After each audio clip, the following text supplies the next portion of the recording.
Chichen Itza iherereye muri Mexique mu karere ka Yucatan Peninsula mu majyaruguru y'amajyepfo ya Leta Zunze Ubumwe za Amerika. Chichen Itza yubatswe mu gihe cya Maya Civilization, yubakwa mu bwami bwa Maya, yubakwa n'abamaya hagati y'imyaka ya 600 ndetse n'igihumbi 200 nyuma y'ivuka rya Yesu Kristo. Chichen Itza bisobanuraho amazi aturuka ku iriba ry'Imana y'abamaya Itza.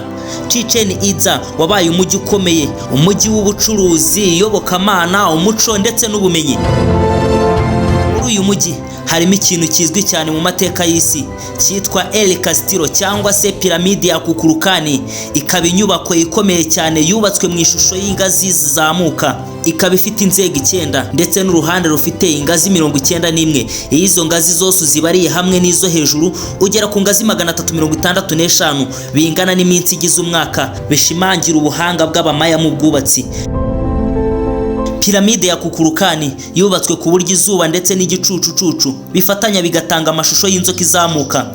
Ibi bikaba izuba riri ku murongo w'uburinganire bw'isi cyangwa se equinox, ubwo ni mu kwezi kwa 4 ndetse n'ukwezi kwa 9.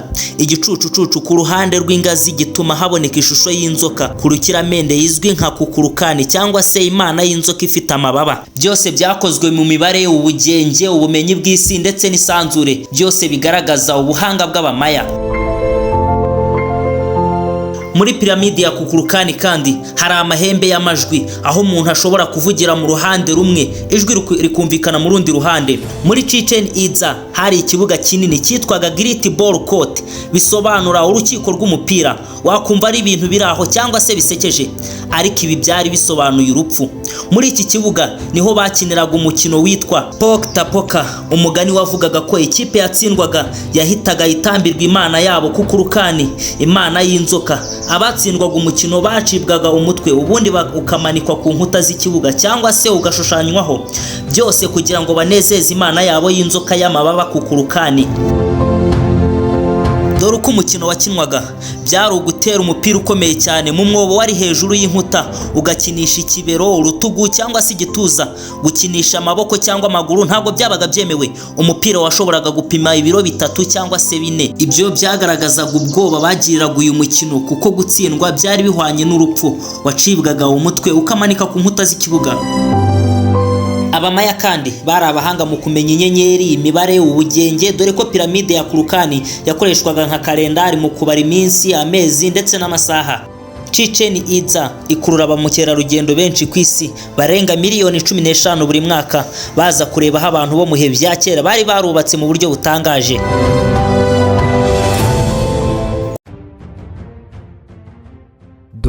Kebuka hano nkubwire, iyi niyo company wumva ifite umwihariko w'ubugeni butaboneka ahandi, Genuine Tech Art Limited. Genuine Technology Art Limited. Genuine Technology Art Limited. Genuine Technology Art Limited. Genuine Technology Art Limited. Inzobere mu bugeni butangaje. Ni impamo ndakubwira ukuri ko mu isi ikoranabuhanga n'ubugeni butasigaye. Mbere gato mu binyejana byahise wakeneraga bimwe cyangwa se byinshi by'ubugeni bigasaba ukwezi ngo ukunde ubone umupira wanditseho cyangwa se uriho ibindi bimenyetso wifuza.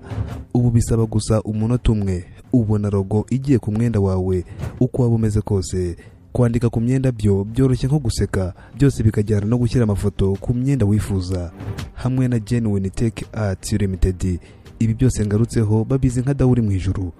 Uramutse ubagannye ugasa n'ubabwira wikinira ngo ni mu nkorere business card y'ubwoko bwose, babikora vuba nk'ababigize umwuga. Naho mu gihe ukeneye gukora certificate na brochure zamamaza, babyumva vuba bakagukorera ibyo wifuza byose.